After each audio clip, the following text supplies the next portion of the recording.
made it to Wednesday. Oh, yeah. That's a good thing, right? Yes, that's a good thing.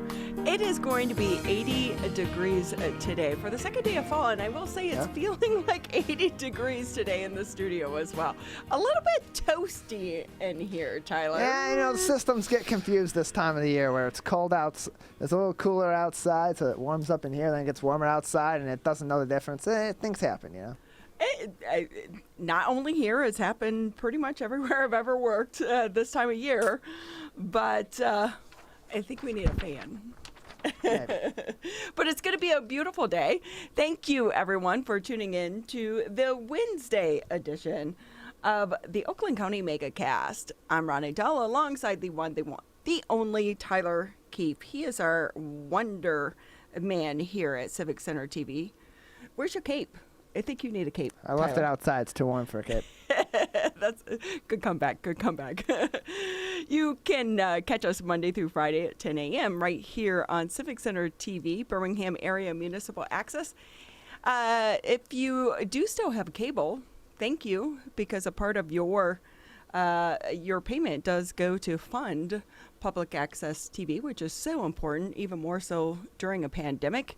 So you can catch us on Channel 15 on Comcast, Channel 99 on AT&T, or tune in on the radio if you're out driving about, 89.3 Lakes FM and 88.1 FM, the BIF. So pretty much we are everywhere. And then also today we want to say a huge thank you to the West Bloomfield School District.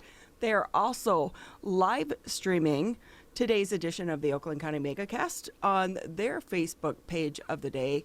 And we want to say thank you to them and all of their fans and their followers for tuning in as well. So, Tyler, we didn't even really kind of talk about the Tigers. Were you surprised? Oh, by Ron Gardenhire's retirement? Yes. Yeah, I was a little surprised by the timing of it. I thought that at the end of the season, with his contract expiring and him having been in the league for so long, that it probably would have been the end of his career after this season. But definitely wasn't expecting it at the time that it came. It was a little bit of a surprise, but you got to do what's best for you at this point. He's put in his time. The Tigers aren't contending for a playoff spot. It's not a big distraction, really, as they're ending their season. But by the time he was retiring, they were 3.5 games out of playoff contention and likely not to catch up and get into the wild card. So not a huge surprise. I will say, though, the way he left was surprising, because they will typically say, hey, I'm retiring, but it would be at the end of the season. Not like, hey, today's my last day. Yeah, that was a little bit that's what that Amazon worker did, yeah. But you don't expect it with the Detroit Tigers. So, I don't know. A lot of sports. I wish Matt Patricia would do that. I wish he'd come in one day and be like, hey, you know what, Lions, I'm retiring. Go get a new coach. Well, and I always wonder what it means in their contract, too, though, when they quit versus them getting let go, because there are all those little, who knows, specific wording in those contracts into which they get to leave with the millions of dollars for not working. We need that gig there, Tyler. Do. And I bring that up because sports is still so important, and as we continue to navigate and find our way through COVID-19, so many things are still happening and changing. So we got high school sports back.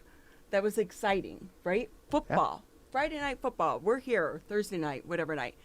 But now there is a big push, Tyler, by some of the parents to get rid of the requirement for the student athletes to wear a mask.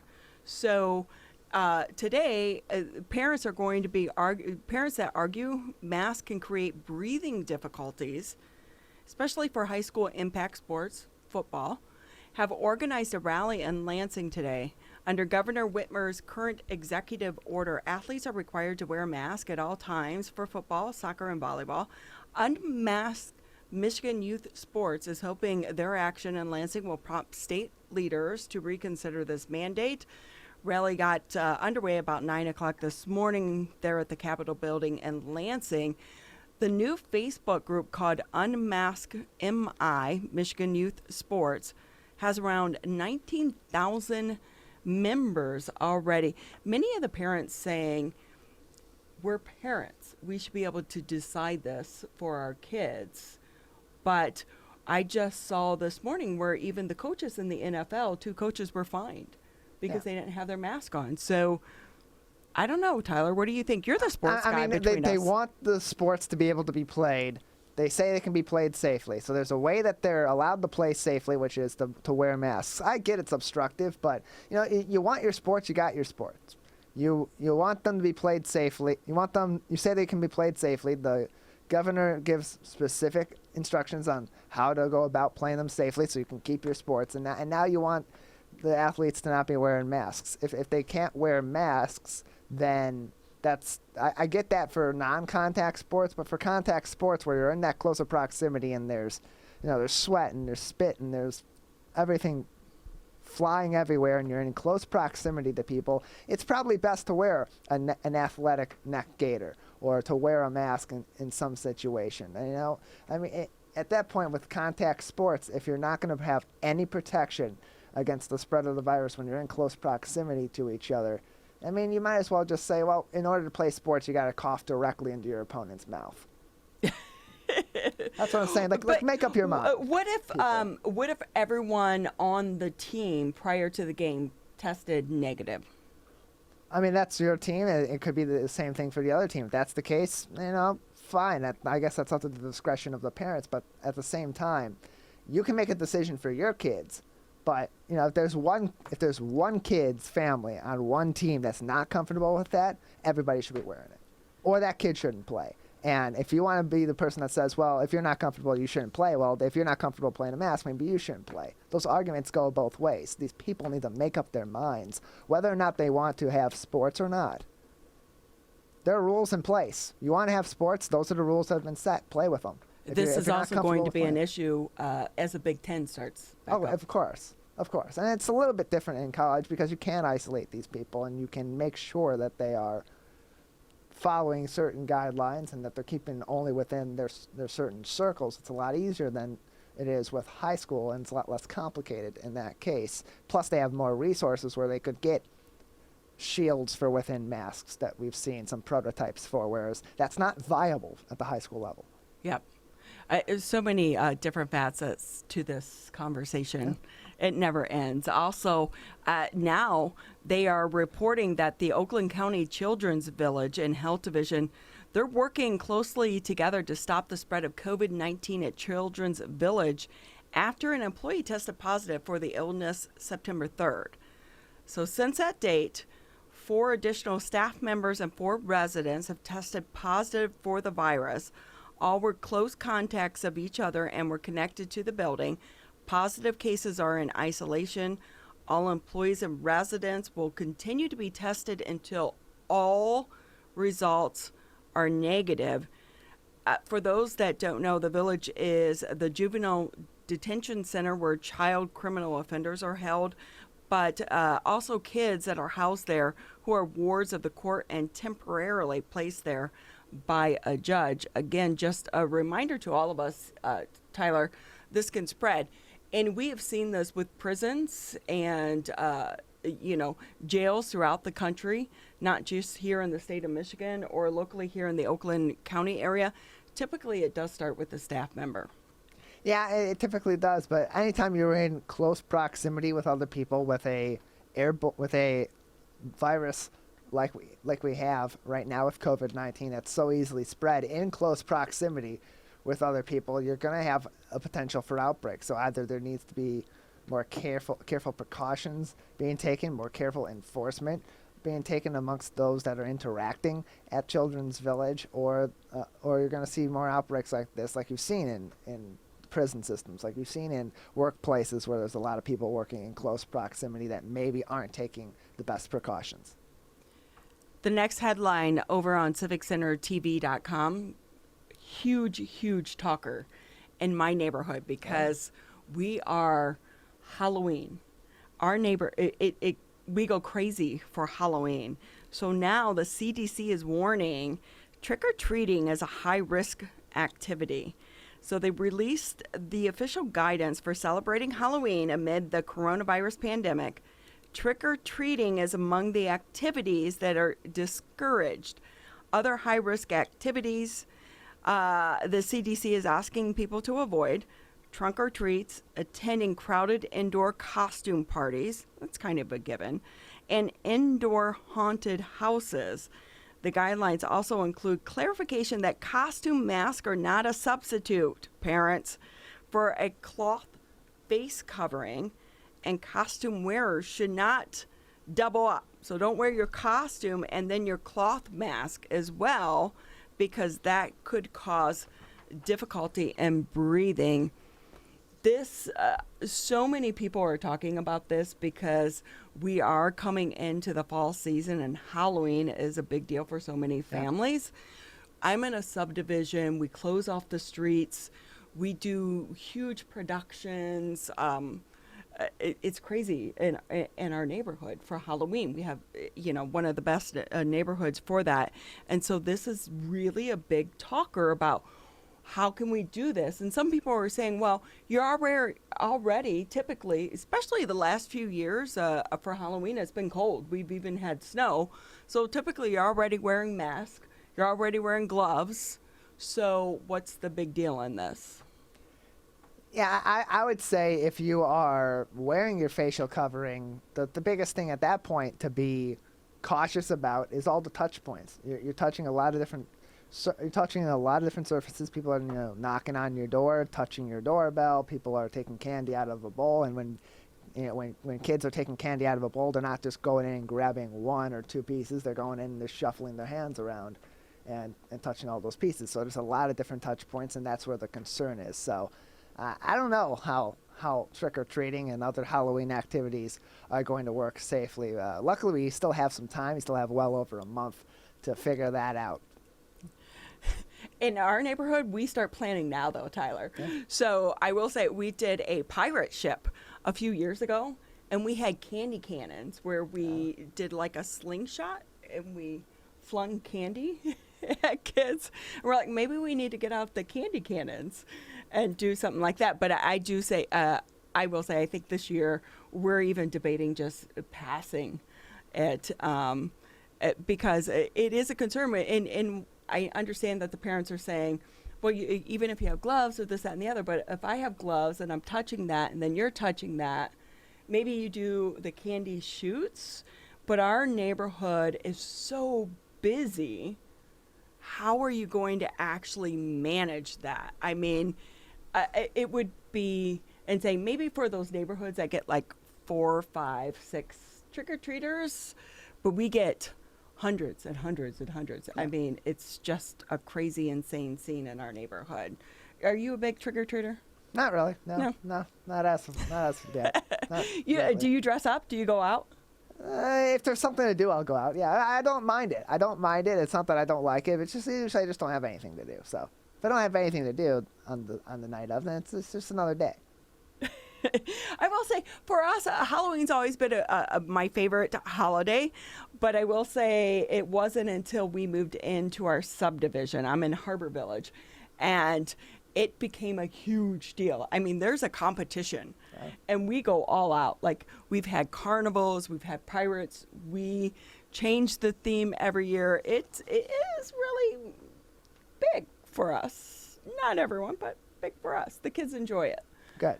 That's good. So I will say that makes this next story kind of crazy, though, because Erebus Haunted Attraction is opening in Pontiac this Friday, September 25th. Half-Mile Haunted House, downtown Pontiac, is going to be functioning, though, a little bit differently this year. Haunted Attraction is going to be open every weekend and some weekdays beginning this Friday. Extra safety precautions due to COVID-19 are going to be in place, though, of course. Smaller numbers of live actors. Erebus has also hired a dedicated cleaning staff. There will also be hand sanitizer stations throughout the attraction. All actors have to wear a face mask, stay at least 6 feet from guests. That's probably a good thing if you're afraid when you go through there. Visitors are going to be required to wear a face covering and have their temperature checked prior to entering the haunted house, and they're only going to be allowed to go through the attraction with their own group. Have you ever been? I actually have not. Oh my Interestingly gosh. enough, that's Tyler, another one of those places I need to go. Tyler, you work too much? I What did. rock are you living under? Oh my goodness, oh my It's a goodness. very heavy rock. Do you have any desire to go? I wouldn't mind it. Yeah, it would be fun. It seems like fun. Okay. Well, so all those stories and more on civiccentertv.com. You can check those out along with resources to all of our, the CDC. They put out the guidelines, so you can check that each and every day, as well as all the information out of the state of Michigan. We're going to take a quick break here on the Oakland County Megacast, and when we come back, we are going to be checking in with the West Bloomfield School District. School is in session. How are things going? You're listening to and watching the Oakland County Megacast. Hi, my name is Kurt Lawson, and I'm the Public Information Officer for West Bloomfield Township. We wanted to reach out to you, our older adults, to provide information that you may find useful during this difficult time. We want to ensure you that West Bloomfield Town Hall, our Waters and Utility Department, West Bloomfield Parks, and our police and fire departments continue to work hard on your behalf. Information and resources can be found on the Township website, the police Facebook and Twitter, or call West Bloomfield Park's COVID-19 Help Hotline. Please remember to keep your social distance of at least 6 feet, wear facial coverings when you leave your home, and wash your hands for at least 20 seconds with soap. These precautions will help keep you safe during these difficult times. As rivals, we don't always see eye to eye. Like who scored the best recruits? Who's gonna be who?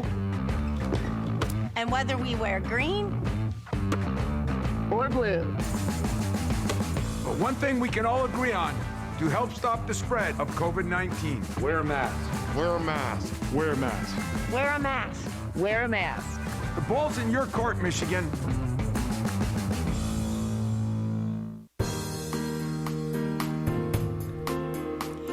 Thank you for tuning in to the Wednesday edition. We're hump day.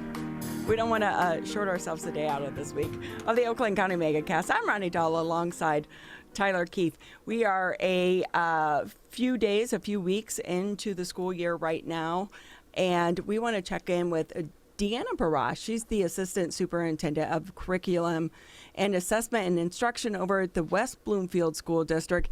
It is always such a pleasure to have you with us on the Oakland County Megacast. How are you doing? I am doing well. How are you? Good. Weeks. So Have you had time to catch your breath after the start of the school year? a little bit. We actually are starting to have some just regular school business happening rather than just pandemic planning all the time. So we're excited about that. So we're a couple weeks in. I believe you guys started, some of you, at the end of August. How are things going? I'm sure there were a few glitches in the beginning. You know, really, surprisingly, quite well. And so we really attribute that to the many, many hours and weeks of planning our teams did to make sure that we were ready to start the school year, and that transportation and food service and our custodial staff, our teachers and our principals, to make sure that we were ready to safely open school. And so really, it's gone surprisingly well with very few glitches at all. So we feel very fortunate. You and everyone over there at the school district, you have been working around the clock to make all of this happen. Going forward, where do you see things happening? Is it going so smoothly that maybe more people will be allowed back into the classrooms, do you think? Well, I think at some point in time, you know, we're obviously have committed to following the governor's phases. And so until we move to phase 5 in this region, we anticipate really staying exactly the way we are. We are beginning something that's kind of exciting, I think, for us as well. As you know, we did not bring West Bloomfield High School back. They are fully remote at this point in time, along with our Lakers Online families, kindergarten through high school, who chose to continue to learn online and not send their kids back to in-person school. And so at West Bloomfield High School, we're launching a task force, a return to learn task force, that will consist of our administrative team, teachers, students, and parent representatives, to begin to look at how we might slowly begin to bring high school students back into the building, and to really think about how we do high school. And so I think that we will all struggle to bring kids back in at 7 a.m. for classes when they've had really 6 or 7 months of having flexibility and those kinds of things. And so we're excited to begin to start that plan, not really knowing exactly when we're ready to have students in person, but at least beginning to think about returning to some sense of normalcy at West Bloomfield High School as well. You know, we saw, I think the pictures were out of Lance Cruise, where they did bring some of the students back, but you do have those pinch points in the hallways as they're switching classes. When you see situations like that at other schools, does it ring an alarm bell for you, or has that already been a part of your plan? Well, that's the reason why we chose not to bring our high school students back, for that very reason. When you're trying to manage 1,800 students and safely move them in the halls and not limit the number of courses that they take or the options that they have, it really is quite impossible to bring everybody back. And so we need to think about how do we offer that flexibility in course schedule and when the school day starts. Can some classes always remain remote learning only? Do you have to have everybody back in the building every day, whether we're in pandemic or not? I think is part of that greater conversation. And so, yes, when you see photos like that, or you see some of our neighboring districts who have had high school students back in session, who've had to close because they've had positive cases, really what we've tried to minimize is that disruption of education. And that's the reason we chose to keep the high school remote learning only, at least for the start of the school year. So Deanna Barash with us. She is the Assistant Superintendent of Curriculum Assessment and Instruction at the West Bloomfield School District with us today on the Oakland County Megacast. The school district also our Facebook partner. Deanna, the school district already has K through 8 back in an in-person and virtual hybrid in a cohorted fashion. Is that viable at the high school level, or is that something that you believe or the school district believes wouldn't work, and that's maybe one reason of the many why high school had not been initially brought back in a hybrid fashion and maybe needs a little more discussion before that's something that's on the table? That's exactly the reason, Tyler, actually, is because when we have a comprehensive high school with the number of courses that we offer, one of the things we pride ourselves on is the opportunities for kids to take many different types of courses that meet their needs and their interests. You can't cohort students when they have that number of those choices. So you have seniors with freshmen, depending upon the course. You have courses that are smaller, like AP courses, or you have kind of standard courses for ninth graders. We're just across the board. And when we just talked about how can we safely move students or not move students, that they come and the teachers move to them, then you really have to limit the number of options kids have in the classroom.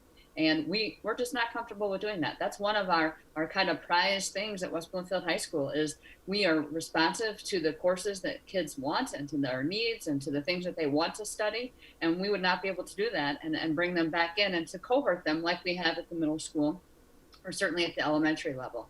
And so we have to balance what makes the most sense. Do we limit what kids can have and have access to in the classroom, or do we try to figure out the best way to slowly start to bring students back in and really work on those safety protocols? And are there grade levels that are need to be in person more than others? Are there courses where you really need to be there, like lab courses or sometimes those upper level math courses for that in-person instruction, and others that just lend itself very well to remote learning? Those are the things that the task force is going to study and begin to put some plans in place, because we know that it's important for a number of reasons. Certainly for the instructional piece, for kids to be in session, but also that social emotional piece. We are certainly animals and creatures who like to be around each other. We know that kids need that, and they need that social interaction as much as anything.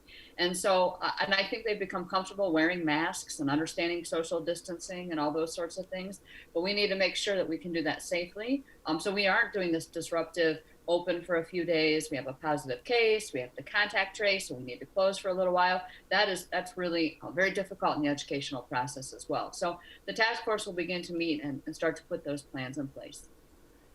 Not only difficult, but also so much time put into that when someone is positive, and how you're going to manage it and move forward and then try to trace everyone that came into contact with that individual.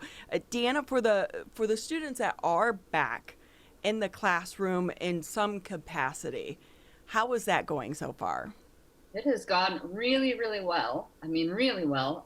I think primarily because our parents have done an excellent job helping kids feel comfortable wearing masks. And our teams, as we talked about prior, I feel like I've been on quite a few times, but our classroom to cloud planning teams, really those building level teams that spent hours and hours thinking about how do we keep kids safely in classrooms? What are the cleaning protocols we need to follow? How are we going to have them move through the classroom?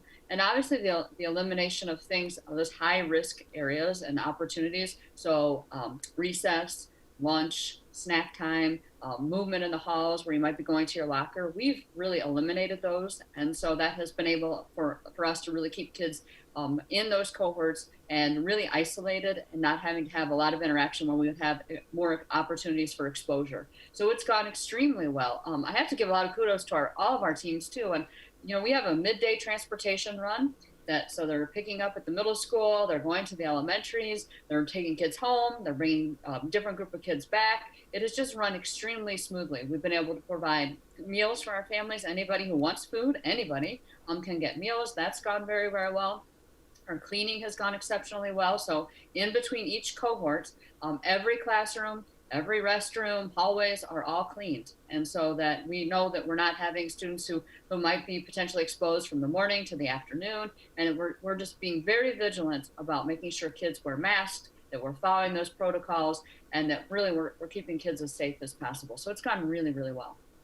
Deanna Barash with us. She's the Assistant Superintendent of Curriculum Assessment and Instruction at the West Bloomfield School District, joining us today on the Oakland County Megacast. So with everything that has been changed for this school year with COVID-19 in mind, have there been any discussions about how some of these changes that have been made and implemented for COVID-19 may be somewhat in the plans or in the curriculum and instruction formula in the school district going forward after the pandemic? Well, I really believe that Lakers Online, so our fully remote learning only option that our families kindergarten through 12th grade could choose, we are at just under 1,500 students in the district who chose to remain remote at the start of the school year, so at least for first semester. I don't see that going anywhere. I think that we'll probably see numbers that will dwindle some. There will be families who will elect to come back to in-person when they feel comfortable. But I think what we've learned is that in education, this is an opportunity for us to really think differently about how we deliver instruction. And we know that school and the typical bricks and mortar, the way it's been for hundreds of years, is not always how every student learns and not necessarily best for every family. And so I feel that one of the things that will remain, regardless of whether we're in pandemic or not, is a remote learning only option for our families. It's not been without its bumps, of course. Anytime you're dealing with technology, we had a new learning management system, so a new way for students to access certainly their curriculum. We obviously had some issues with Zoom at the beginning of the year, much like many of districts from across the country that we've been able to remedy. But I think it's smoothing out. I think families are feeling supported, and I think they feel like the education they're getting while their kids might be at home is mirrors exactly what they would get in person. And so I do feel that that's going to continue regardless of whether we're in phase 4 or phase 5 or 5 years from now. I think we've been responsive and shown that kids, we need to be able to provide an opportunity for kids to learn differently no matter what their needs are. So I think that'll be one thing that'll continue. I do feel that one of the things with our cohorts is that it's very intense. And so the students are really just getting core curriculum during the time that they're in person. And I think that's gone really, really well. We worry a lot about learning gaps. When we left school in March, certainly we did an excellent job, but it is different than having regular school. And I think there was a lot of just transition and uncertainty for many of us, our teachers, our staff, our parents, our kids, as we faced the pandemic in March. And now we want to make sure that we're beginning to provide that really high quality instruction and get kids back on track. And we have to make sure we take care of their social emotional needs as well. It has been very traumatic for many of our students and our families. it is hard to get back into that routine. It is funny to see all the kids in masks and quite interesting to walk into classrooms, and it's pretty quiet because they're not moving and they have their masks on. But I feel that we've really tried to make sure that instructionally that we are responsive to the needs of our kids and that we're continuing to move them forward as much as we can. Deanna, I know one of the big conversation pieces around this was, at least in March, the teachers had a relationship already with the students. They knew them, they knew their weaknesses and their strengths, and that helped them navigate when they needed to go online. But coming into a new school year, they don't have those relationships with those students. Is there anything being done to try to address that, to build those bridges? Yeah, it's particularly for our West Bloomfield High School students and then our Lakers Online students. We really gave teachers across the board, across the district, permission and actually encouraged that really the first few weeks of school, we did nothing but build relationships. The academic piece will always be there, and we'll be able to provide that high quality academic instruction at any point in time. But we really needed to make sure that students felt safe, whether that was in person or whether that was via Zoom when they were getting to know their teachers, that they felt comfortable with their classmates so that they would share and they would participate, and that they felt comfortable, obviously, interacting with their teacher so that if they had concerns or they needed something, that they felt that they could go to that person. And so we've said to our staff across the district, please take the first 2 to 3 weeks and do nothing but build relationships. We provided some sample activities. We said, your very first Zoom meetings really should just be getting to know you opportunities, icebreakers, things that you might put in. What do you want the kids to know about you as the teacher? What do you want them to share with you about them as learners and personally? And so I think that's gone very well. But we were very intentional about not just jumping right into that academic piece to start the year, but really stepping back and saying they have to know you as a teacher and you have to know them as students in order for this to be successful. Deanna Barash with us on the Oakland County Megacast. She is the Assistant Superintendent of Curriculum, Assessment, and Instruction at West Bloomfield School District. You have a tough job right now during this pandemic, I am telling you. So I know one of the big issues, as well as the building the bridges and getting to know your students, technology. Have you been able to bridge that gap going into the fall? Sure. So we're very fortunate in West Bloomfield that our community supported a bond in 2017 that allowed us to purchase technology in 3 different opportunities over the course of the bond, because we know that technology almost has become disposable in many ways, a consumable. It only lasts for a certain period of time.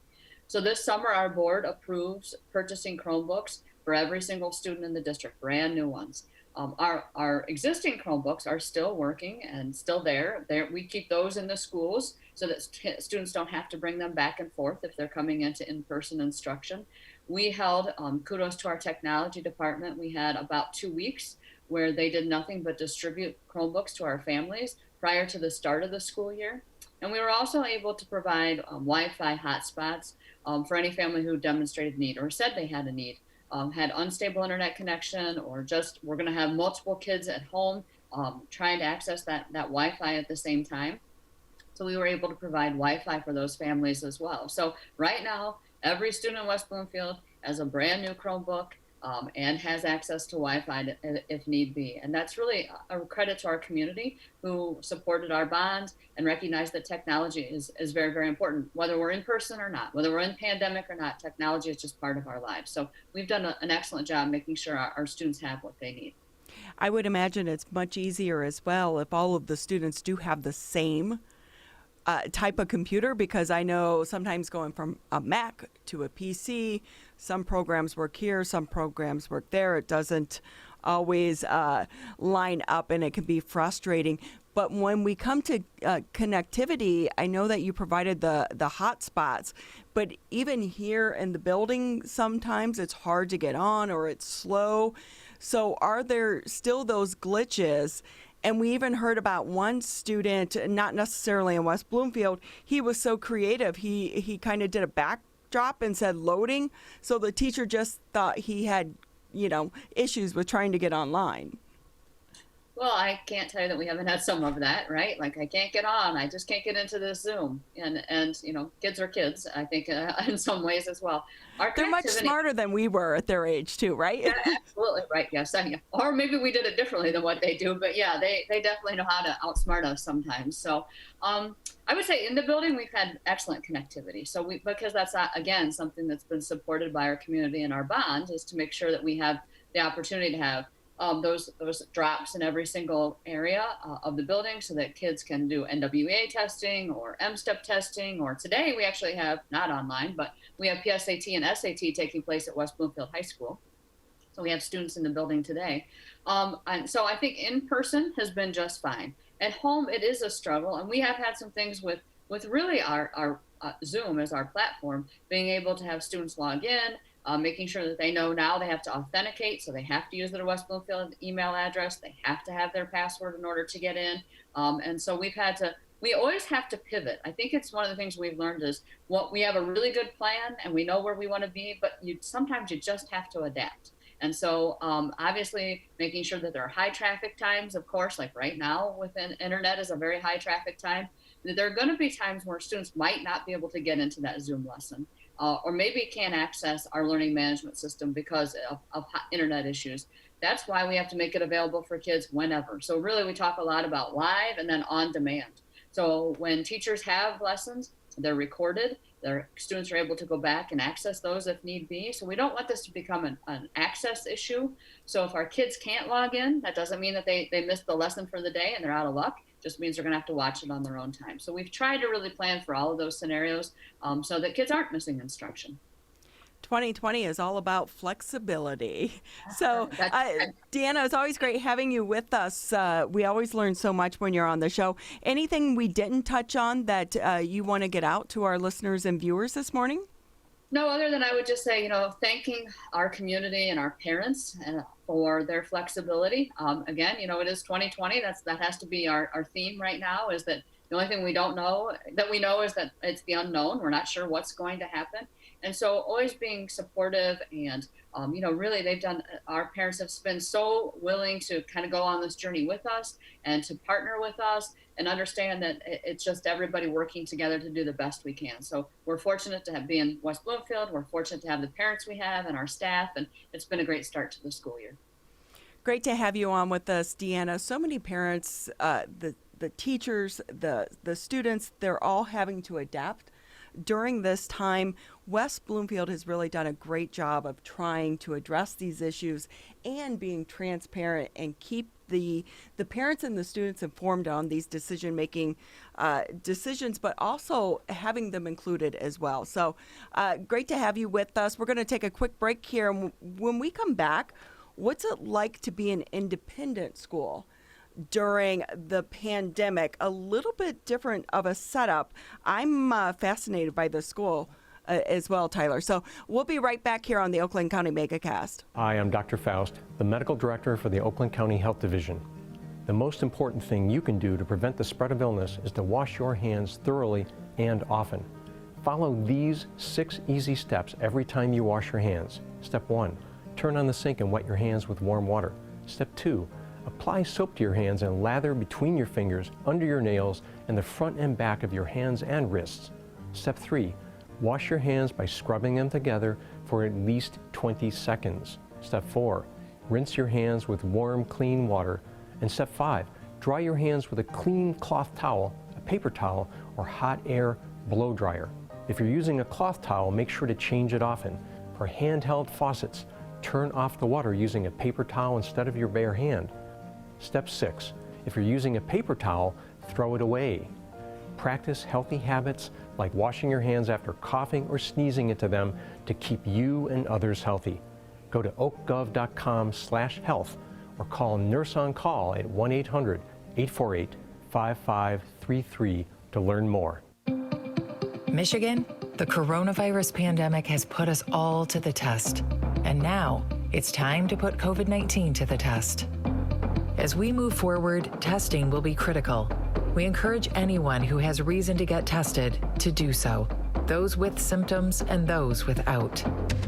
If you are leaving home and going back to work, get tested. If you think you may have COVID-19 or you've been exposed recently through family, friends, or coworkers, get tested. Our test locator tool can help you find the right testing site that fits your needs. Even if you're looking for easy access with no cost, no prescription, and no appointment necessary, we've got you covered. Help Michigan move forward, not backward. To find a testing site or learn more, visit michigan.gov/coronavirus test. A message from the Michigan Department of Health and Human Services.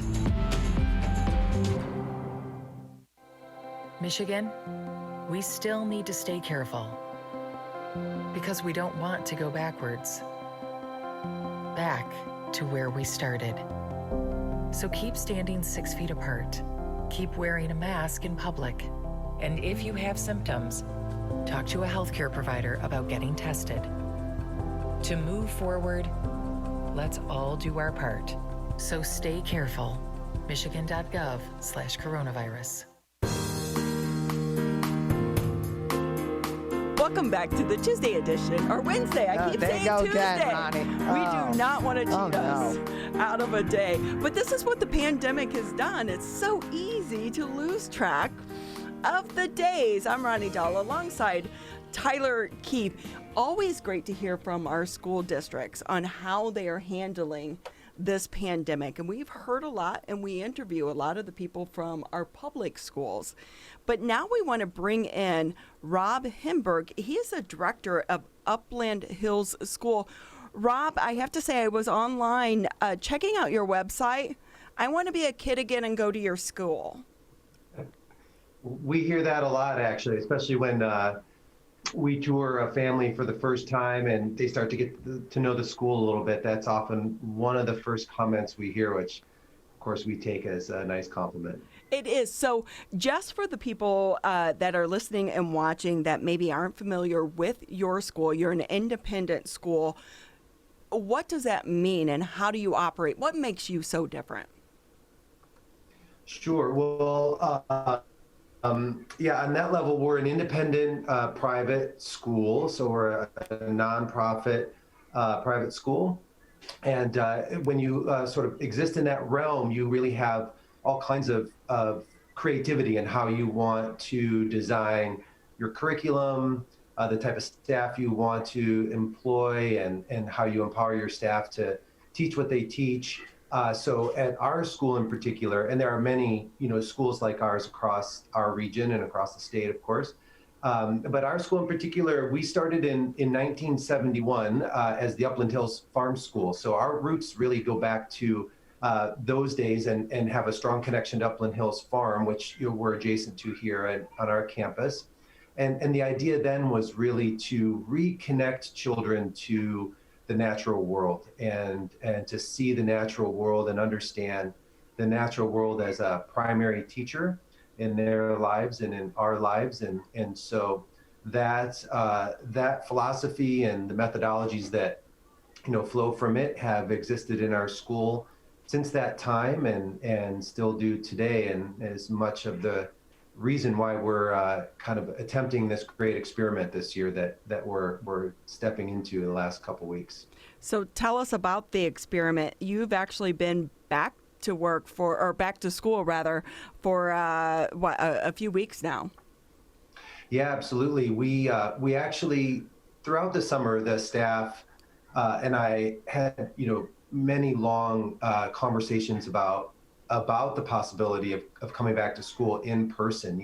First we had to really consider whether it was safe, and was that something we felt, as the adults here at school, we were comfortable looking at more closely and trying to figure out how to do. And then, equal to that was the perceived safety of our children and the ways we could mitigate risk. And so when the state put out the back to school roadmap, that really gave us a much more clear and more concrete vision for how we would do this. And at that point, which was July 1st, we really started to move toward this idea of how to be back in school in a way we felt was in compliance with all of the requirements and recommendations coming from the state, but also at a personal level that we felt we could keep our community as free from risk as possible. So part of that was that we decided to have an early start, which I don't think the school has ever done before, but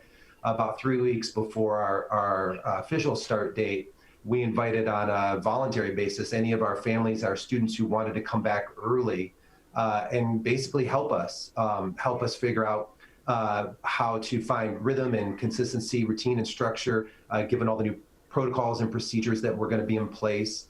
And I mean, about half of our students decided to do that with us and come back. And we just did 3 days a week for 3 weeks before the holiday weekend and before the official start of school. And it was incredibly helpful for us. You know, we knew there would be things that would present themselves that we couldn't fully anticipate until we were doing it. So it gave us time to understand and deal with those. Gave us time to see how our children were going to respond to wearing masks and being outdoors, which is a big part of our plan this year. And what we realized was that, you know, they were so thrilled to be back here and to be back together in a way that was responsible.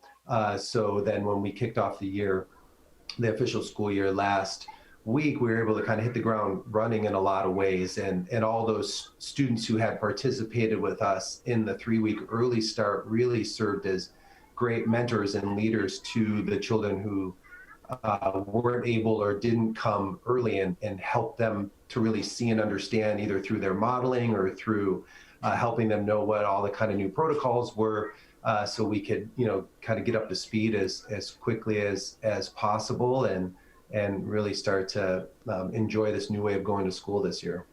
So Rob, with that in mind, after all that experimenting, let's say, what is the way that Upland Hills School is operating now under these COVID-19 precautions while maintaining the level of schooling that your kids and families are used to? Yeah, sure. So, I mean, the big obvious difference or variation this year is that we've gone from being a school where our students would typically spend about half of their school day outdoors learning and or playing, to this year we've gone fully outdoors. So gosh, we're so thankful for this amazing weather we've been lucky enough to enjoy the last couple weeks. It's made it much easier to get going. But yeah, our kids are now fully outdoors all day long, and that required some new infrastructure for us. So we've been building these big wooden platform decks and putting 4-season tents on them that are really well ventilated and provide a safe space for our kids to, you know, be out of the sun or away from bugs, or certainly when it's raining, but we still have really good ventilation for them, and we can still distance and do all the things we need to do. And as I said, you know, the natural world as a primary teacher is not new for us. And so our staff, our teachers are really skilled and experienced at bringing the natural world into their curriculum. And so for us, it's not so much a 180, so to speak, as more just we just sort of hyper accelerated all of the learning, sort of modalities that we typically enjoy here, and we're just going with it, 100%. But our kids are still engaged in all of the academic curriculum that would be typical for them. Of course, I think as I was listening prior to coming on to Deanna, that it's really normal in the beginning of a school year. In fact, it's a known best practice that you really want to form your groups. You want those social relationships to form. You want to norm all of the expectations and routines that are going to be happening in any of your classes. And that's really the teachers and the students' primary concern in the first few weeks of school, because we know that when you do that, it sets up for better learning down the road. So we are enjoying this beautiful weather, and we're enjoying being outdoors, and the kids are just having so much fun being back together and being outside, and sort of it's kind of a camping type environment in a lot of ways, which they find really exciting. And what we've noticed too is when it comes time to learn, because of course in the beginning of the year, we're doing a lot of assessing and seeing where our students are, given that we had obviously such an interrupted year last year. And then we'll step in more fully into all of their core curriculum as we get in the next week or two. But that's how we've launched, and we feel really comfortable and confident at this point to be able to deliver the comprehensive academic curriculum that we always have. Rob Himberg with us on the Oakland County Megacast. He's the director of Upland Hills School. Outdoors right now, fabulous. I would love a classroom outdoors. But what's going to happen when we head into winter? That's a great question, and it's certainly on our minds and our families' minds. We're used to being outside quite a bit. So, sometimes people will ask me as a private school, like, do you have a uniform or what are your policies on that? And, we always say that the uniform here is come dressed to be outdoors a good part of your day, no matter what the weather holds. And so, I think we should all be buying stock in certain outdoor outfitters, I think, because our kids come very well geared up, and it will become a much bigger challenge as we get into late fall and wintertime. There's no doubt about that. The good news for us is we were really careful about researching the tents that we wanted to get, because we wanted them to be truly 4-season tents. So they're heavy canvas. They have a full zipped-in insulated floor that goes on the deck, and then we'll heat them. So we're looking into different ways that we can heat those tents, whether it's infrared heat or some other kind of way to space heaters to heat the tents. And that's certainly something we'll do to make sure the kids are comfortable and that our teachers are comfortable.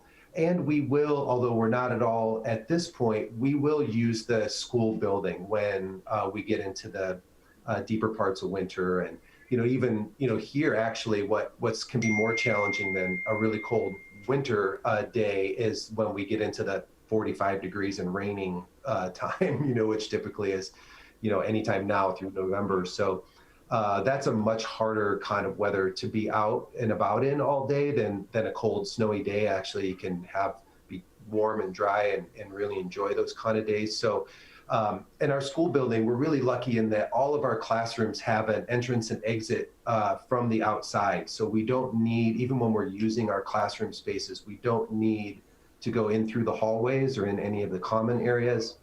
And of course, our groups are cohorting, and so that makes it really easy for them to go in and out of just their own classroom space.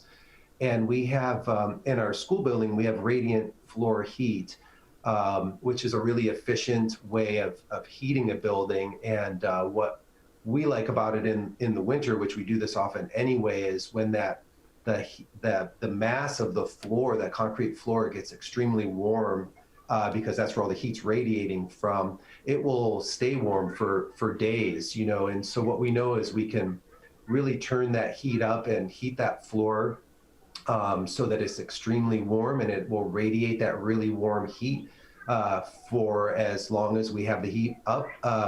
And it allows us to open all the windows and to ventilate. We don't have a forced or central air system here at school, so we'll have all those classroom windows will be open, and the doors will be open even in the dead of winter, because we're understanding more and more as information becomes more, as the situation with COVID becomes more and better understood, we know how key ventilation is going to be to mitigating risk. And so we feel that given the way we can heat our building and still allow for ventilation in the winter, we'll be in good shape there, because we can heat the tents and the rooms, have it all ventilated, and then we can still be physically distanced and with masks on. And we feel at that point we're mitigating risk to a level that we feel comfortable being in person still. Rob Himberg with us. He's the director of the Upland Hills School, joining us today on the Oakland County Megacast. Rob, with everything that your school and your team, your teachers, your students, the families have been dealing with over the course of the pandemic, like many other schools. What will Upland Hill schools take from these lessons and maybe even incorporate into future decision making and plans for academics and activities going forward? Certainly, there's some really sort of like a basic one for us being, we're a non-graded program. We're essentially a K-8 school, and we're very small. Our entire enrollment is a little less than 100 students, and so it's a true community school. We have our very close relationships with our families, and we realized as soon as we were in that situation last spring where we all went home for a protracted online learning time, we had to stand up a full online program almost overnight. We, like everyone else, we had that weekend to kind of get our act together, and we're not a school that typically has involved a lot of that kind of learning in our program. So that was a real big step for us to come more fully online with our curriculum. And we know now going forward, should we have students who are sick and are at home, we do have some students who are enrolled in the school but aren't at a comfort level to be in person all the time. They're doing we created a hybrid model for them. And we, of course, want our curriculum to be available to our families at any time, whether they're in person or learning at home. So that's a big shift for us, is to have a comprehensive, full academic online curriculum running at all times. And our teachers realize some of the huge advantages of that. And so it's something that we'll keep going forward, even when we hopefully at some point all of us, in any school are able to safely be back in person. That's something that we'll keep up and running. And so we certainly learned a lot there. And this is a little less tangible, but, as I said, being a small school like we are, but it's a private independent school. So it's a tuition-based school. And we realized early on that it was just imperative that we continue to create value for our students and our families, whether we're in an online situation, a hybrid situation, or an in-person learning situation. Parents need to feel that their tuition is going towards something that is of real value to their child and to them as a family. So that's something unique to small independent schools, and there are many of us in the state. We're very tuition driven, and in terms of our operating budgets, and so that's something we, like I said, is less tangible, but no less important, that we were able to come together as a community and stay committed to each other. So we need to be committed as a staff to providing in every way we could come up with creatively to continue to provide value in all kinds of different academic, social, behavioral ways for our students and our families, and for our families to trust that we could do it no matter what situations would arise. Because if I've learned one thing in the last 6 months, is that I hope to never hear the words, this is what I think is going to happen, come out of my mouth anymore. Because if you think back to April and May, the idea that all of these schools across the country, and in our region particularly, would have all these kind of challenges just getting back to in person, was really hard to foresee. And so we know we need to be really nimble. We need to be in very close communication with our families, and we need to be working together to sort out the best way to provide the kind of environment we want for our children. Rob, I'm interested to know, it seems like some private schools have actually seen a bump in enrollment because there were parents that wanted their students to be able to go back to the classroom. And, maybe a lot of the public schools weren't allowing that or offering that at this time. Have you and your school, the Upland Hill School, Have you seen a bump in your enrollment at all, or do you anticipate one if this continues to drag out? Yeah, that you're spot on with that. What we saw was an unprecedented admission cycle this summer. We had an incredible amount of interest and inquiry coming from all of the districts that we draw from. But really, our full enrollment is about 90 students, and this just didn't feel like the year to cram more students into our school when, we know that distancing and all the other safety measures are so important. So we were very fortunate because a few of our families weren't able to re-enroll, whether due to changing situations around work or relocating for work.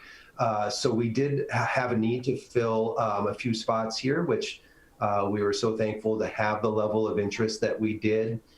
So we were able to fill those spots, but we certainly didn't feel like this was a year to over-enroll or to create any kind of unnecessary risks due to having more than the number of students we really need and want to be here. So yes, our admissions, it was quite a challenge to deal with the level of inquiries coming in and how we wanted to respond to those. And they did result in a few enrollments where we needed it, but mostly we were just very happy to hold steady. You're listening to the Oakland County Megacast on 89.3 WBLD Orchard Lake, 88.1 WBFH on Bloomfield Hills. Rob Himberg with us on the Megacast this morning. He is the director at Upland Hills School. It's been a fascinating conversation to see the difference in the learning platforms. But I wonder for you and your school, because you are a small community, are you concerned about an outbreak spreading through your community and through your students and your staff, and what would that look like, and what plans do you have in place? Mm-hmm. Yeah, certainly. I mean, that has to be, front and center on every, school administrator's mind now, and certainly all the faculty and our families as well. So, one thing that we, being a small independent school, we are very fortunate to be part of an independent schools association in Michigan, and there's there's been a lot of really good guidance, and there are some wonderful experts that we could turn to through this time to better understand what our responsibilities were in terms of not only mitigating risk but responding to any kind of potential positive COVID cases. And then when the roadmap came out, it really gave a very concrete understanding of how to proceed along those lines and in those ways. So we're closely connected to the Oakland County Health Division, and I think each district, and for us, our district is our school.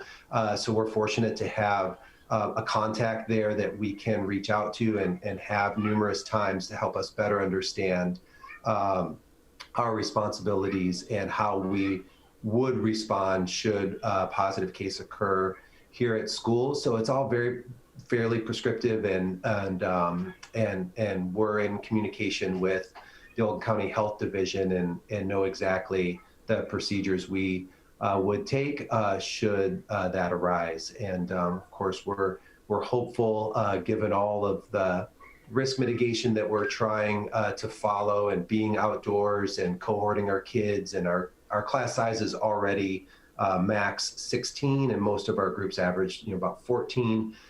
So we have a lot working for us just by nature of the kind of school we are, but we know that is simply a way we can mitigate risk. We can't, of course, guarantee that we'll have a safe year all year long. So we have to be very careful and on the ready should something occur, and we'll respond, in accordance with the guidance from Oakland County Health Division, the state, and the CDC. Rob, I've enjoyed the conversation this morning. So fascinating. It's been great to hear from you. I have one quick last question. Are you at school right now? Yeah. Oh, yeah. We're at school. We're in person full time right now. So, yep. I'm the one person in the school building right now. I thought this would be a better place to do an interview, so I popped into my not very often used and fairly dusty office to talk to you this morning.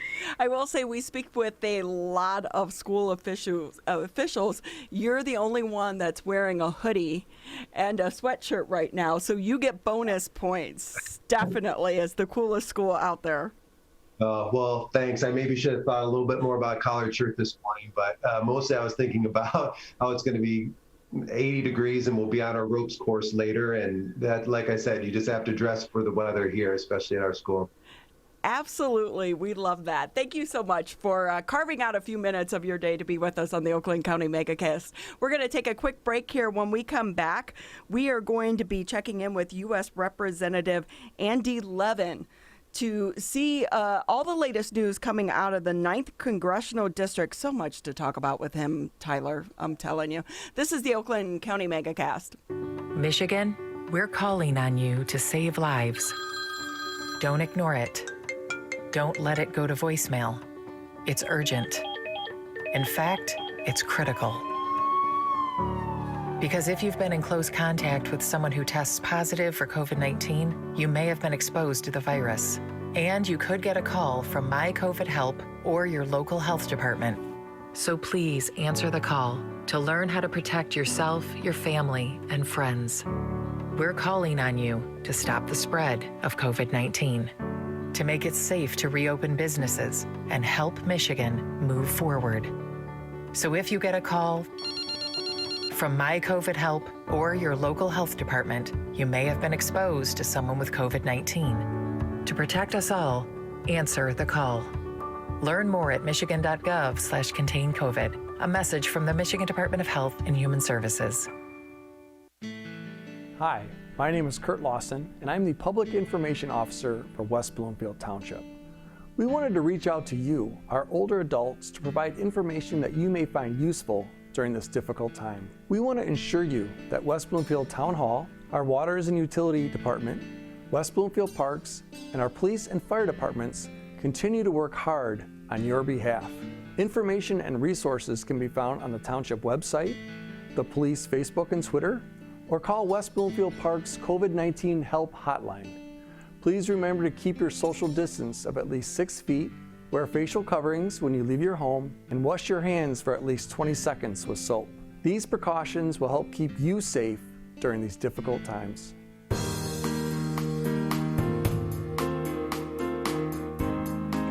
Thank you for tuning into the Oakland County Megacast. I'm Ronnie Dahl, alongside Tyler Keefe here in our studios, CivicCenterTV.com, and 89.3 Lakes FM. We are located right here in the West Bloomfield area. Excited to have our next guest on. I don't know where to start. There are so many questions for you. U.S. Representative Andy Levin, representing the Michigan's 9th Congressional District.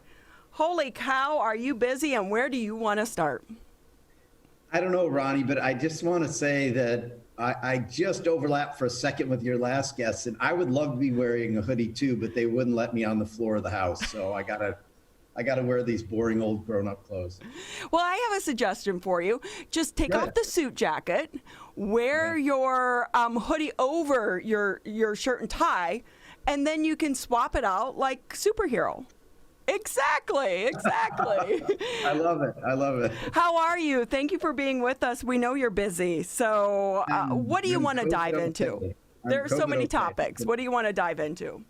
You tell me. You want to talk about schools or, a lot of the topics are difficult and sad because our country simply hasn't tackled this pandemic in the way we could have. And so 200,000 people dead, schools struggling mightily to reopen, whether remotely or in person. It's a difficult time in our country, that's for sure.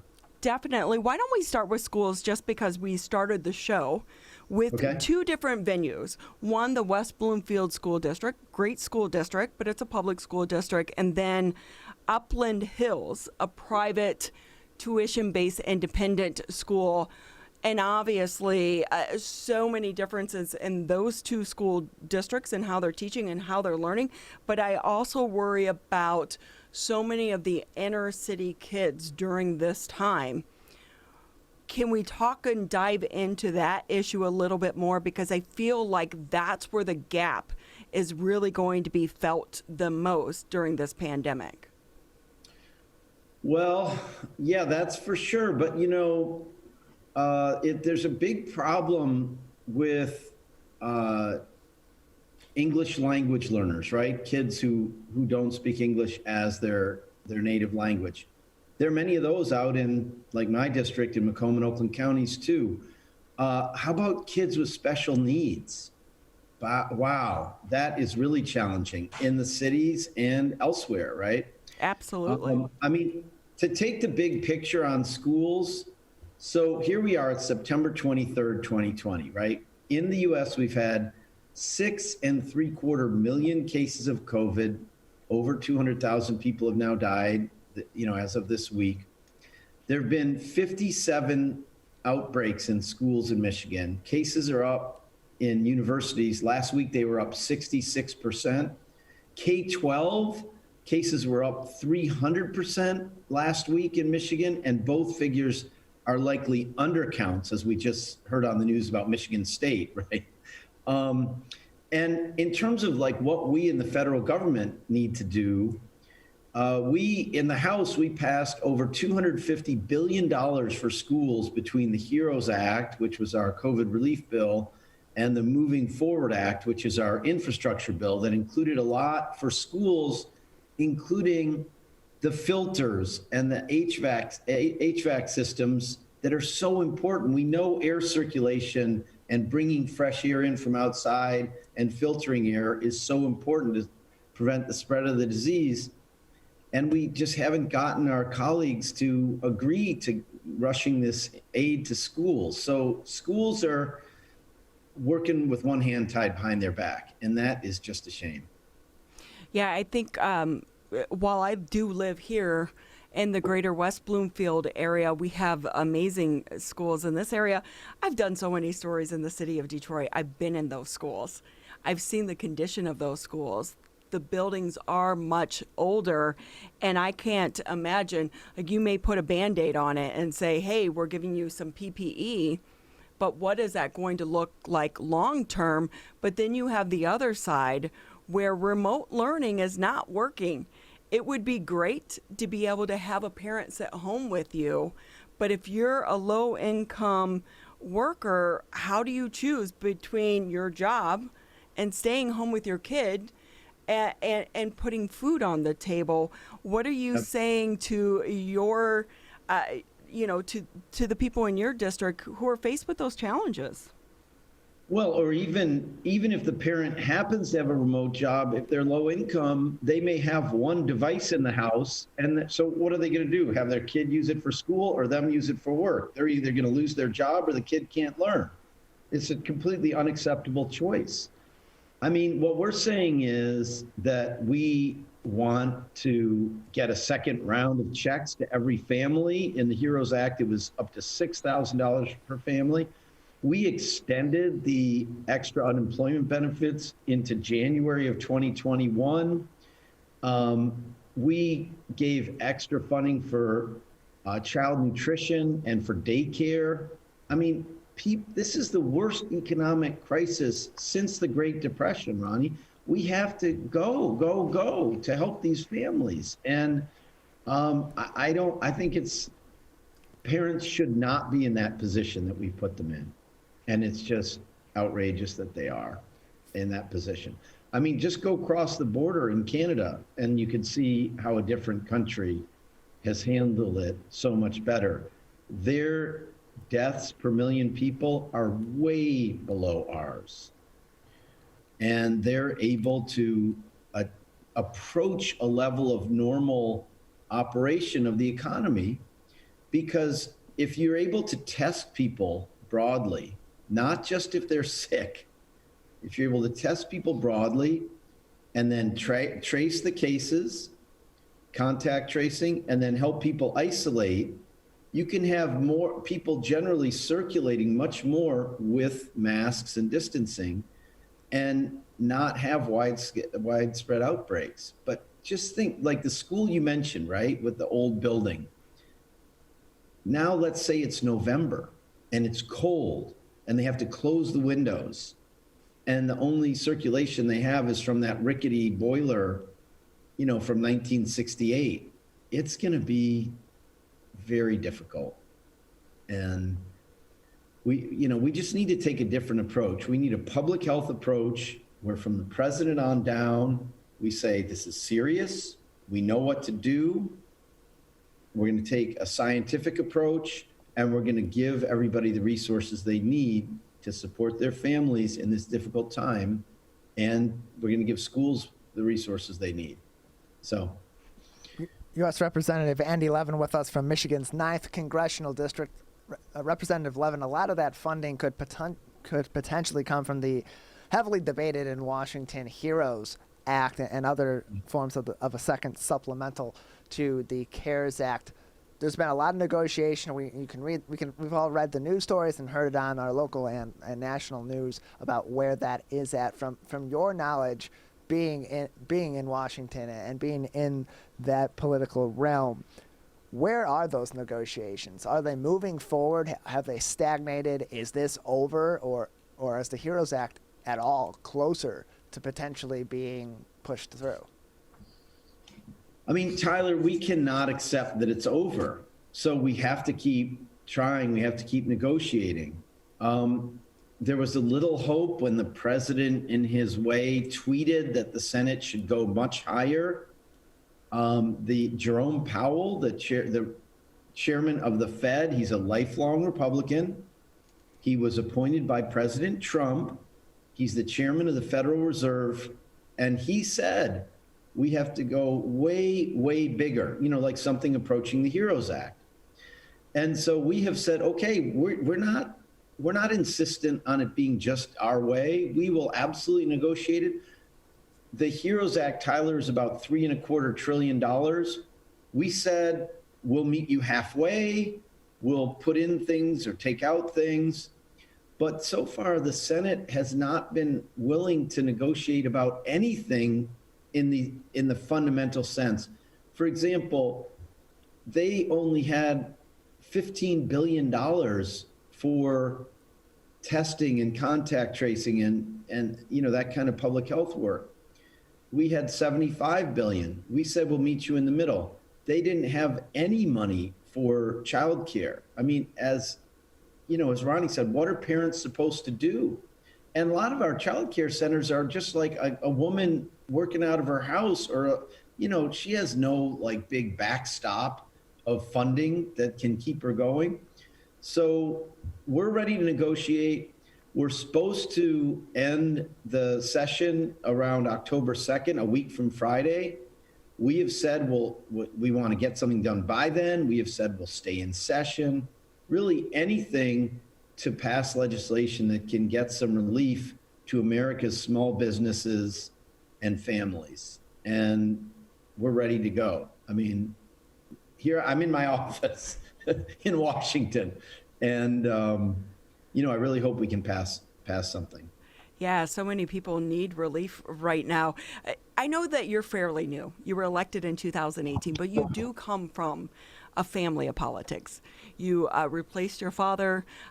Your uncle was Carl Levin. I've interviewed both of them multiple times. So many people, your family is about public service. But here we are in the middle of a pandemic. People are wondering about the future. They're uncertain, they're uneasy, and they feel like our politicians are bickering back and forth. What can be done, do you think, if anything, to kind of come together to move us forward as a country, or at least offer some type of security? Are we going through this because it's an election year? I mean, no, I'm actually really hopeful for the future because I have immense confidence in the American people. And I think starting tomorrow in Michigan when the clerks have to have the ballots out, I think the American people are resoundingly going to say, we need a government that believes in science, that takes a public health approach to a pandemic, that deals with climate change, that says that we're not going to divide everybody and pit immigrants against native-born people and white people against black people and, Christians against Muslims against Jews, all this stuff that's been happening in the Trump era. I think we're going to go in a fundamentally different direction, and we are going to get an immense amount accomplished for the American people. I just hope we can come to some agreement now in the short term, because people are suffering so much, and it's unnecessary. Look at, the economists across the political spectrum have said the $600 extra that we put out there for unemployed people, $600 a week, basically kept the American economy afloat through the summer. And now in August, that went away. We gave, every family a relief check, and it wasn't done in the most efficient manner, and we need to improve that, but we need to give them another one. And so I think I am all about coming to a bipartisan agreement on this, and I think there's room to. Republicans are just going to have to step up and say, we'll negotiate with you, we'll meet you halfway, and our whole existence isn't about having an emperor with no clothes, but saying what a fine and beautiful suit he's wearing. I mean, you just have to do policy and not pure politics. Yeah, let's hope that you can all come together up there in D.C. Yes. I could spend an hour talking to you, but there are so many things I feel like would normally be addressed during this time that's kind of taking a back seat during the pandemic. What else is on your plate for our district? What do you want your viewers and listeners to know here? Well, one of the things that I'm really worried about that goes beyond, this moment is, have you all heard about PFAS and PFOA, these kind of forever chemicals that we've learned, they're made for nonstick pans and waterproof clothing and stuff, and it turns out they're really toxic. Yeah. And Michigan's been in the forefront of this, but this is the next DDT. I mean, we're going to have to get rid of these chemicals, and our companies are going to have to find safer ways, just like we did with refrigerants and other things. And so I'm really working hard on this. State data shows that at least 27 schools and childcare facilities in 18 states, including Michigan, are located within a few thousand feet of manufacturers that are known or suspected of using these things. We have 2 schools in Michigan, in Flint and Owasso, that are in this situation. And there's at least 110 schools and childcare facilities that have tested positive for PFAS in their drinking water in the United States. So, and yet PFAS chemicals are not yet regulated contaminants under the Safe Drinking Water Act. And so schools are not required by federal law to test for the presence of PFAS in tap water or required to filter it out. So I'm working really hard on getting the EPA to register PFAS as a chemical that they will, it's actually a whole family of chemicals, but they will regulate them and get them out of our drinking water. And, that's an issue that's going to be with us long after this election or this pandemic. Yeah, that conversation definitely started earlier here in the state of Michigan, and it's one that needs to continue. Environmental issues, a big concern, Southwest Detroit, Flint, the entire state of Michigan. Just a few more minutes here with you before we let you go. We know you're extremely busy, but, Ruth Bader Ginsburg, such a champion for so many of us here, women's rights, civil rights. Any last thoughts that you want to say about her today? Yeah, well, Ronnie, you know, in our Jewish community, we have a tradition that that only like really great souls die on or in the eve of Rosh Hashanah, which is what happened with her. And she was a great soul. She was a tiny person. She was seemingly, you know, frail, and that was the falsest thing about her, because famously, she had a tough body, you know, she pumped iron, but she had an incredible will and an amazing mind. And it's really not just, she won't be remembered just for her Supreme Court career, which was itself super important, but she followed in the footsteps of Thurgood Marshall, not as a justice, but as a lawyer, in taking down the wall of discrimination, in her case against women, brick by very carefully chosen brick, identifying cases, and as a lawyer, taking them up to the Supreme Court and winning to end many forms of discrimination against women. And it just, I've been telling everybody, even if Donald Trump rams through and the Senate, you know, a nominee completely counter to the way the Senate acted in 2016, we need to take courage and faith from the life of Ruth Bader Ginsburg, because her life shows us that in the end, justice will win. And we have to keep our eye on the prize of making a more perfect union with liberty and justice for all, and expanding our rights. Originally, not only were Black people excluded, not only were all women excluded, Native Americans were excluded from the circle of rights. You had to be a property-owning white man. So we've expanded it out, and we have a lot of work yet to do to tackle systemic racism and to get full rights for LGBTQ people, and on. And we are going to do it, no matter what the problems of the moment are. And Ruth Bader Ginsburg's life gives us courage to know that we need to pick up her tools and pick up her cause. And even if we feel inadequate, we're going to carry it forward as best we can. Thank you so much. Great words to end on. We appreciate your time this morning. Anytime you want to share information with the district, please feel free. You're always welcome here on the Oakland County Megacast. It's great to have you with us. And next time we want to see you in a hoodie. Okay, you've got it. I love the Megacast, so I'll come back anytime you invite me. Thank you so much. Thank you so much. U.S. Representative Andy Levin here on the Oakland County Megacast. He represents the 9th Congressional District. We're going to take a quick break here. You're listening to and watching the Oakland County Megacast. This may seem uncomfortable, but so is being hooked to an IV, sleeping in a hospital bed, and fighting for your life. When it comes to COVID-19, comfort is not as important as saving lives. Wearing a mask can greatly reduce the chance of spreading the virus. So mask up, Michigan, every time you leave home.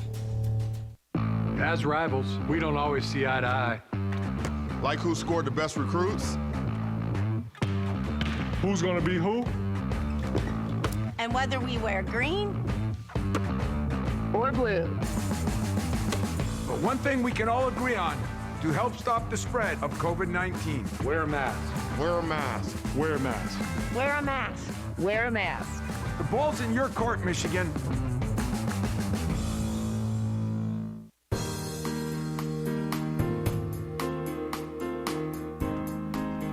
Thank you for tuning in to the Wednesday edition of the Oakland County Megacast. I'm Ronnie Dahl alongside Tyler Keith here in our studios in the greater West Bloomfield area. We appreciate all of you for tuning in with us today. Great conversation with the congressman. Always great to have him on, and all of our elected leaders, regardless of the political party, just to allow them to bring us up to date as to everything that is going on. Our next guest, we are going to head from D.C. to Lansing, because while we cover the greater Oakland County area, this pandemic and all of the issues that we are facing, it has no borders. So let's bring in Lynn Sutfin. She's the Public Information Officer with the Michigan Department of Health and Human Services. Oh my gosh. Okay, so if COVID-19 wasn't enough, now we have an outbreak of EEE.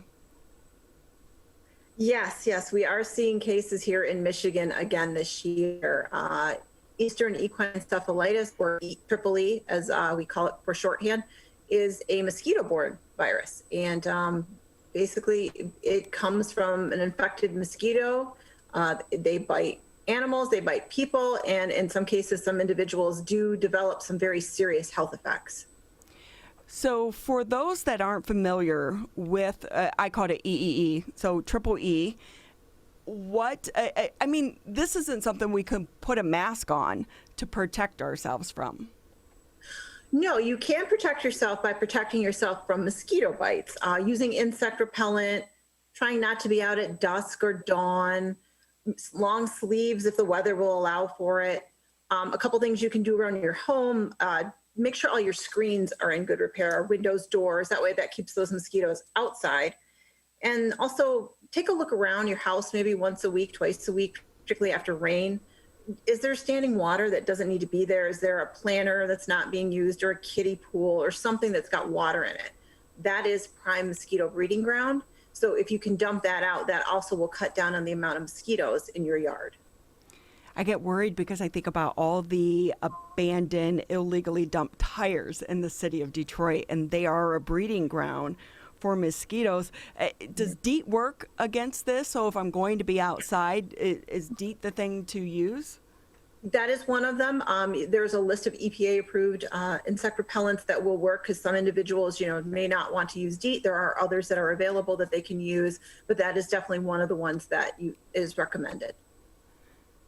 So I know this is more common in animals. How does it get transmitted to people? And I'm guessing there's no vaccine against this. It is more, we do see more cases in animals. This year we have seen 32 cases in animals, 30 horses and 2 white-tailed deer. So we do know that it's here in Michigan. We do have 1 confirmed case in a person, a Berry County resident who has it. And the way you get it is the way animals and anybody else gets it. It's from the bite of an infected mosquito.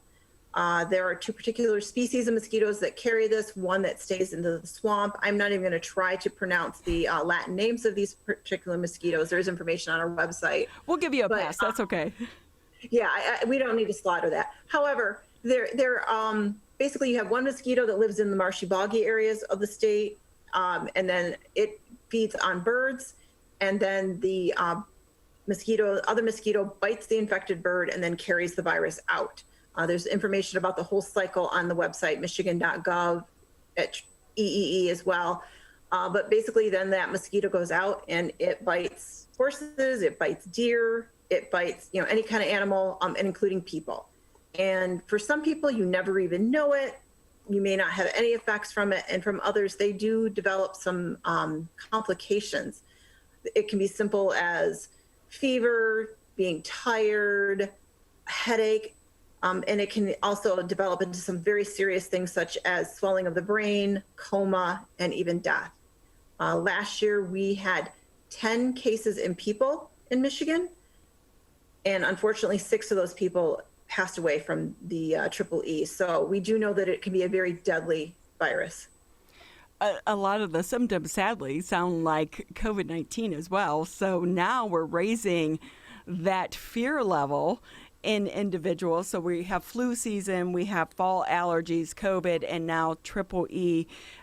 We can't avoid mosquitoes. So if someone does get bit, what should they be looking for, and at what point in time seek medical attention? They should definitely be monitoring themselves for those symptoms. And there's more information on our website, michigan.gov/EEE.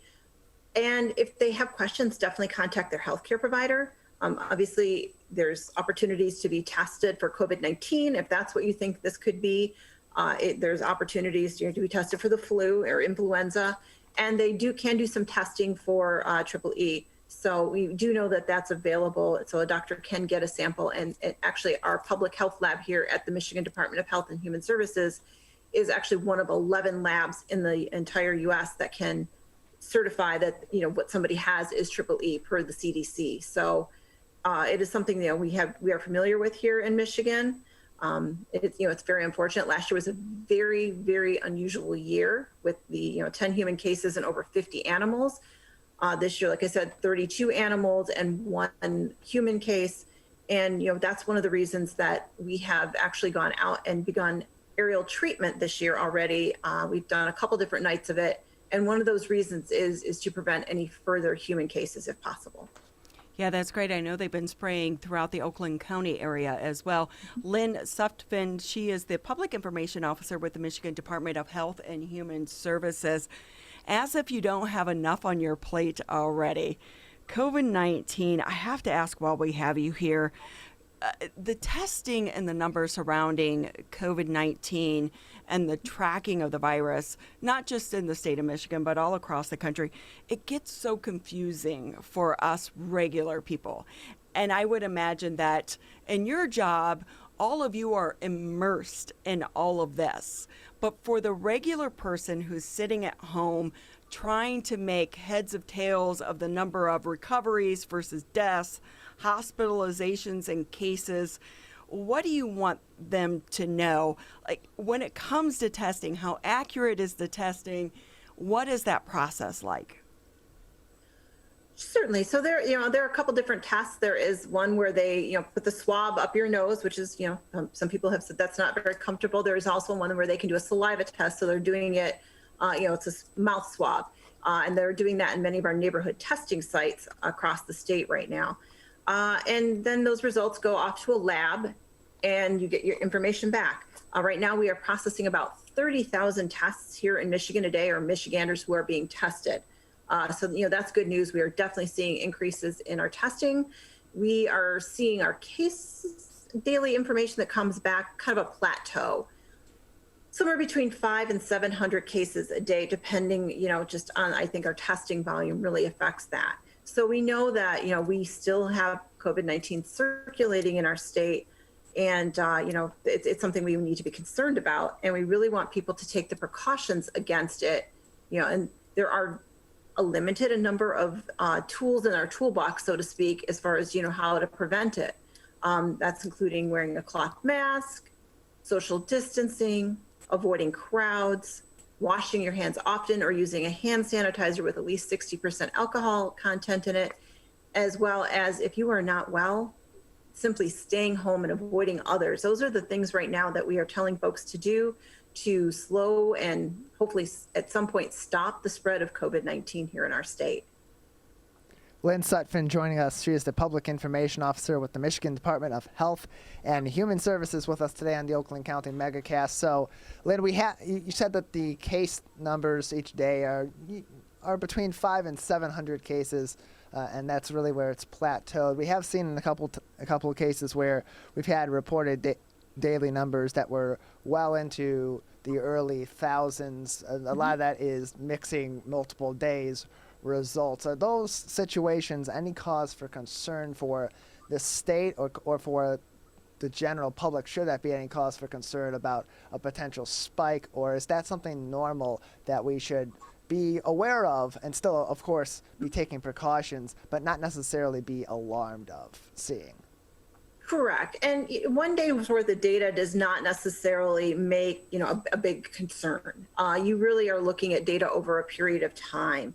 So if you are seeing consistent numbers up in the thousands, then that's definitely a concern, because that is showing that we are seeing in cases increase. There have been outbreaks in certain areas. You've heard about various events.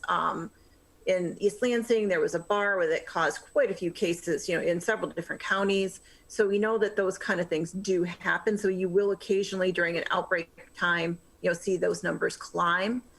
Also, there is a great deal of testing that is occurring in various facilities.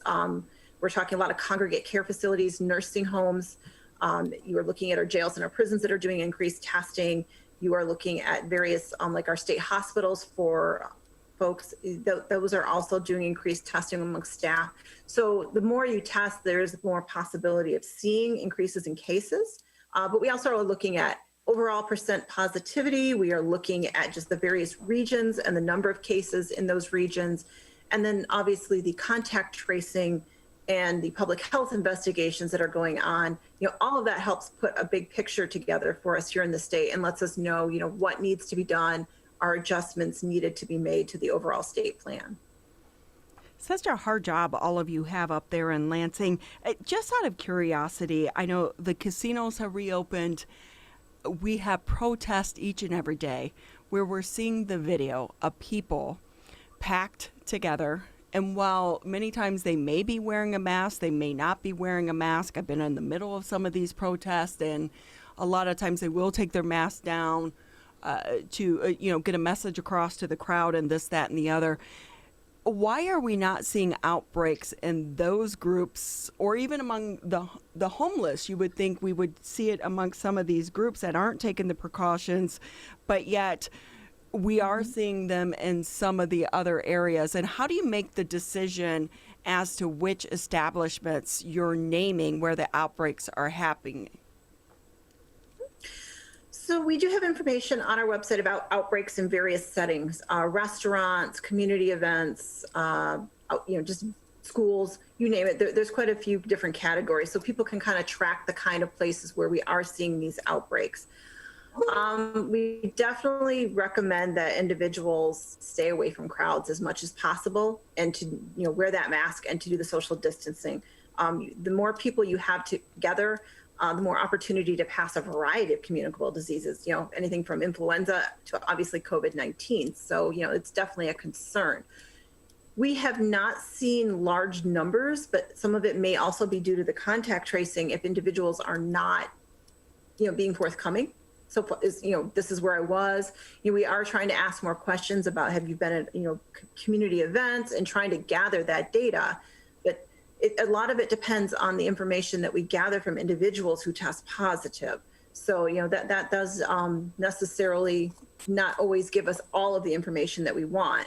But we do know that, anytime you put a bunch of people together, it's possible that you can pass any kind of communicable disease, as I said, influenza or COVID-19. So we really, really ask people to try to avoid those as much as possible and take as many precautions if they are going to participate.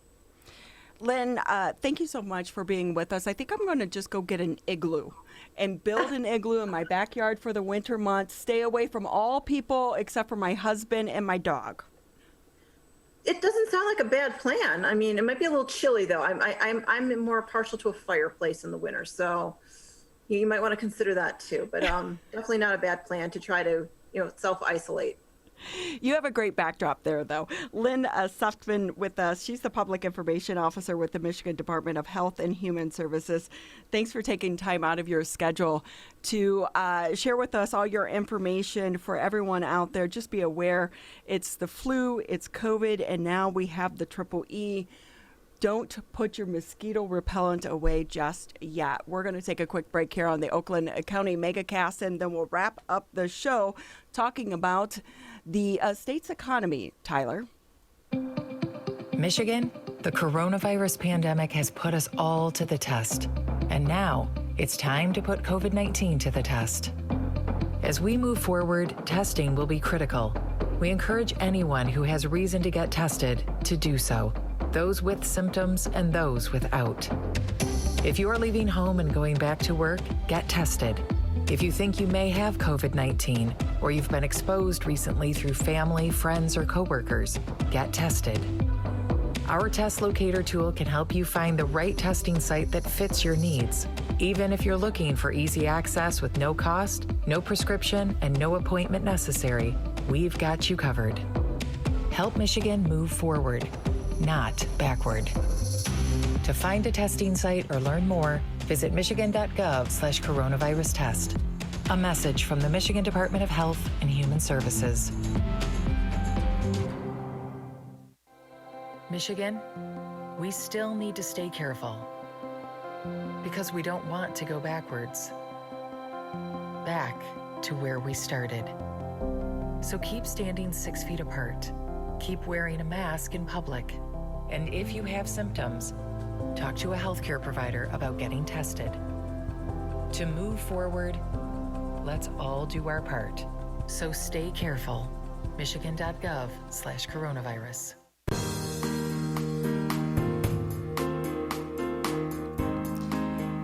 It's been a great show here so far on the Oakland County Megacast this Wednesday, talking education. Checked in with our U.S. Senator and then the health department. I'm telling you, I don't know what to think anymore, Tyler, between the killer hornets, COVID, the flu, and now Triple E. It has us all just a mess. But hopefully there's a little bit of good news out there for some of our frontline workers. Earlier this month, the governor did announce the program to help out our frontline workers, those that were in the grocery stores, that were in our restaurants, that were in our hospitals, and that, you know, in those very beginning stages of COVID-19 when everything was so uncertain, testing was uncertain, we had the shortage of PPE, but they came to work each and every day to support us, and now the state is supporting them. We're going to bring in Carrie Ebers. So she's the Michigan Department of Labor and Economic Opportunity Director, to speak a little bit more about the program Future for Frontliners. Thanks for being with us on the Megacast. No, thank you so much. And we hope to provide some positive news to close out your show, as you just mentioned about all the things that are challenging our state right now. Break it down for us. Who qualifies, and are there only certain areas that they can get some of these free tuition programs for? Sure. I mean, just to start, and you highlighted this in introducing the segment, but this has been an important priority for not only the governor, but the state of Michigan, as it relates to thanking our essential workers, those that were on the front lines during the hottest time in our state as it relates to combating COVID-19, that, you know, Q2 or April through June timeframe. So we now are introducing this Futures for Frontliners for those that were those essential workers, a tuition-free path to continue their education. And those that qualify not only were deemed those essential workers, but also worked at least part-time outside of the home for 11 of those 13 weeks in the second quarter of this year. So those are some of the core qualifications, if you will, or outlines for eligibility. I would also add that these folks would not have any prior degrees. So this is both helping support folks complete their high school diploma if they have yet to do so, or continue on to develop other skilled training or associate's degrees at our community college partners around the state. So would this include independent workers such as Lyft drivers, Uber drivers, or people doing like deliveries?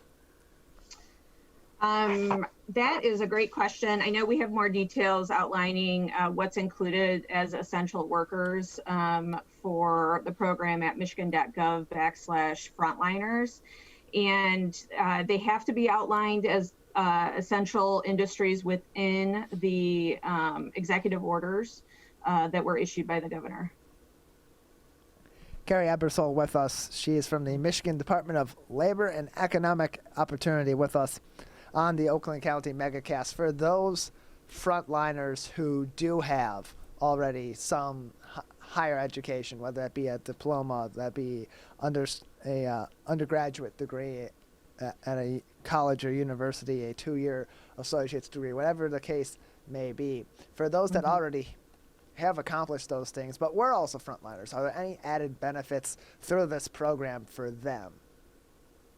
I mean, at this point, we've been focused on the folks that have yet to complete degrees at the associate's level or other skilled training.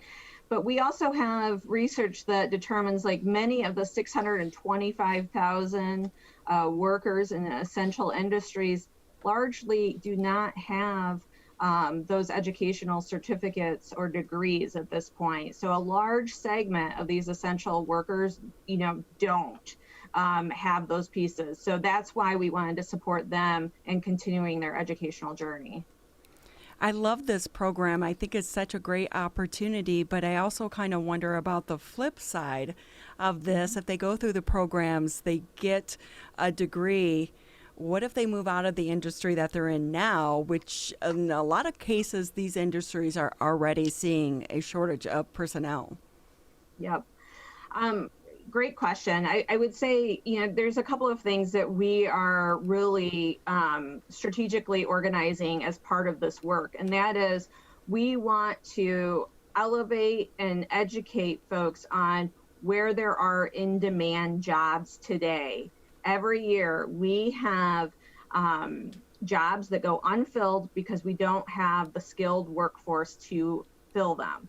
So we want to make sure, and we will in coming weeks, start talking about across in regional capacities, what are those in-demand jobs. I can tell you today across the state, automotive service excellence certificates, certifications are in demand, medical assistance in demand, commercial driver's license in demand.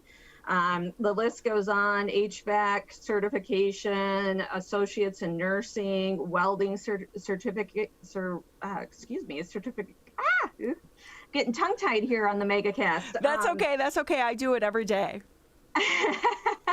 At any rate, I think there's always developing that, and I hate to use the word pipeline, but that's truly what it is. We have folks graduating, entering the workforce every day that can come into those jobs that many of those essential industries can employ. But we need to develop that skilled workforce that is in demand today by businesses and employers across the state. For two reasons. One, not only does this help the individual increase their rate of pay and their path to prosperity for their family, but it also helps position our state to be economically competitive with others. And the data is pretty rich and daunting, to be honest with you, that there's states like Tennessee and Kentucky that have now surpassed or are nipping on our toes as it relates to educational attainment.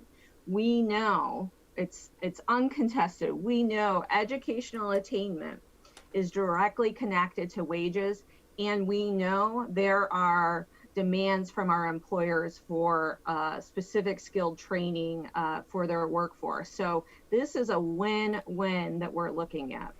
We have just about a minute left with you here. Carrie Eberso, Michigan Department of Labor and Economic Opportunity. How is this going to work? If I apply, I have so much time. The individuals, if they stress that they want to go into one of these high demand areas, will they get first preference? Because there's only so much money. It's not going to, I would imagine those dollars are going to run out pretty quickly. So there's 3 steps to the process. 1, please go to michigan.gov/frontliners. Apply for the scholarship today. Get it done, apply. We will do the eligibility check. We talked a bit about that criteria. 2, the second step is you need to apply to your local community college. If that's the path you are seeking, you got to fill out and apply that application for community college. The third step is completing a FAFSA form, because again, this is a last dollar scholarship. There's other federal support for tuition in these programs. So we need you to complete that FAFSA form. That's the third step. And then see you enroll as early as January. We need all of those 3 steps to be completed by December 31st, because these dollars are connected to federal CARES Act dollars. So they need to be allocated then. Now, I will say, this was a priority to utilize these funds to support these frontline workers as a piece of gratitude for putting themselves and their families in harm's way to make sure that we had food on our tables, etc. So, this is a critical path. We hope as the state budget is completed over the next week, we are going to be able to share additional positive news that'll be about a program that'll be more encompassing and adding an additional pathway for a broader universe of folks living in Michigan. Well, we look forward to that news. We have to round out the Oakland County Megacast just a few minutes earlier today so that we can join the West Bloomfield Township board meeting a little bit later. But Carrie, thank you so much for being with us on the Oakland County Megacast. We look forward to hearing about that new news a little bit later. I'm Ronnie Dull alongside Tyler Keith. This is the Oakland County Megacast.